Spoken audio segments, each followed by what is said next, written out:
Elle est abîmée.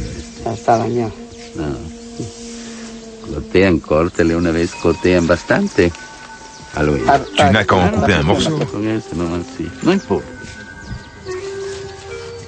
Ah, je croyais que tu voulais la manger. Quoi, tu la manges comme ça, hein? Et comment? Vas-y. Tu vas voir, j'en mange tout le temps.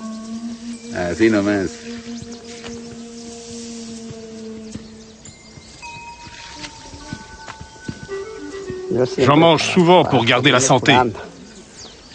Ton cœur se porte bien? Oui, tout va bien. Et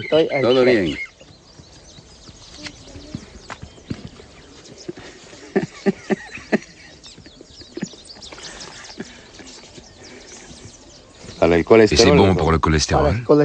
Oui, pour le cholestérol aussi. C'est ce qui me réussit le mieux. Mieux que les médicaments. C'est ça. Ton médecin est au courant? Non, il n'en sait rien. Je prends quand même les médicaments qu'il me donne. Mais l'essentiel, c'est ça. Et il n'est pas au courant. Je ne lui ai jamais dit. Il aime les milieux chauds et secs et ressemble à un cactus, mais les apparences sont trompeuses. Surnommé le lys du désert, l'aloe vera appartient à la famille des liliacées. Il est cultivé depuis 6000 ans, notamment pour ses vertus thérapeutiques légendaires. Dans l'Égypte antique, Néfertiti et Cléopâtre s'en servaient comme soin du corps. Les guerriers d'Alexandre le Grand l'utilisaient sur leurs plaies pour son pouvoir coagulant et cicatrisant. Quant à Christophe Colomb, il surnommait l'aloès son médecin en peau et en conservait toujours à bord. Avec pas moins de 400 principes actifs, il est prouvé que l'aloe vera apaise les blessures et les coups de soleil. Des études récentes ont confirmé ses vertus. L'aloès a deux ennemis, trop d'eau et le froid.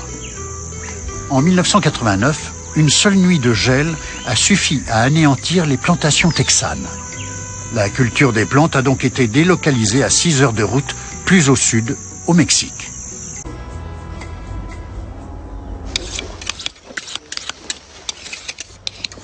Le directeur de la plantation, Maximiliano González, rappelle aux moissonneurs les précautions à prendre. On ne va couper que 2 feuilles par plante. Surtout, attention de ne pas les abîmer. Ne pas abîmer les aloès. Reformer les mêmes équipes qu'hier. Pour Maximiliano, cette plante qu'il côtoie depuis 23 ans doit faire l'objet de 1000 égards. Ça me fascine de travailler pour cette plantation. Parce que pour moi, l'aloès est comme une femme dont il faut s'occuper constamment. C'est une plante merveilleuse. À cette époque de l'année, elle est en fleurs et déploie toute sa beauté. Il est très important de lui apporter les soins dont elle a besoin, car c'est une aubaine pour la médecine, les cosmétiques et l'alimentation. Ici, un kilo de riz coûte 75 cents et de nombreux articles de la vie quotidienne sont presque aussi chers qu'en Allemagne ou en France.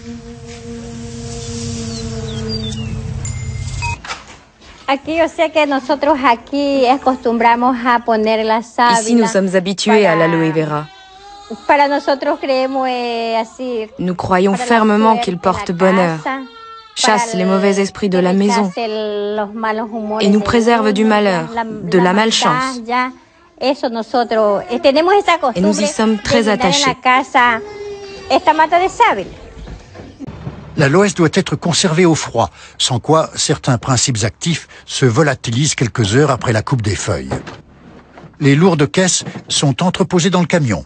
C'est un travail pénible sous un soleil brûlant à 40 degrés. Il faut faire vite, car les feuilles doivent être transformées au plus tard 6 heures après la récolte pour que les bactéries d'acide lactique ne détruisent pas les précieux polysaccharides.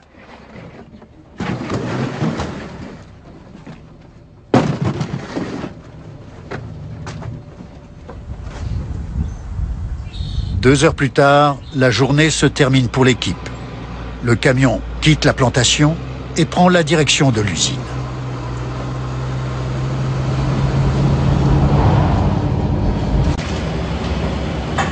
Les feuilles visqueuses glissent dans l'eau froide du bassin. L'aloïne qui coule le long des arêtes coupantes donne à l'eau une couleur de rouille.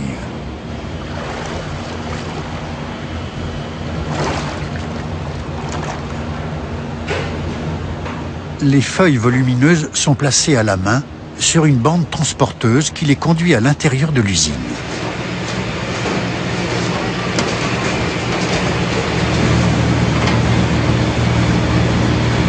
Dans la salle de découpe, elles sont d'abord lavées. Les ouvrières coupent l'extrémité des feuilles et les insèrent dans des déchiqueteuses qui en extraient le précieux gel d'aloès.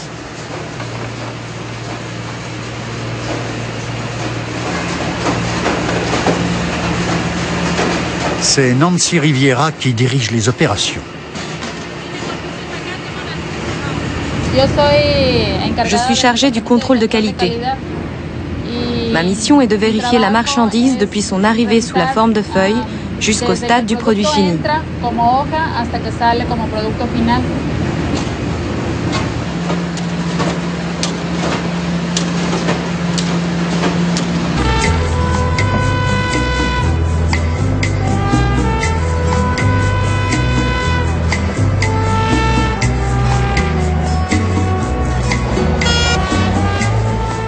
Chacune de ces plantes peut fournir des feuilles pendant une dizaine d'années, après quoi leur qualité diminue. Mais l'aloès est plein de ressources. Il se reproduit par les rejets ou stolons, qui poussent autour de son pied et peuvent être replantés.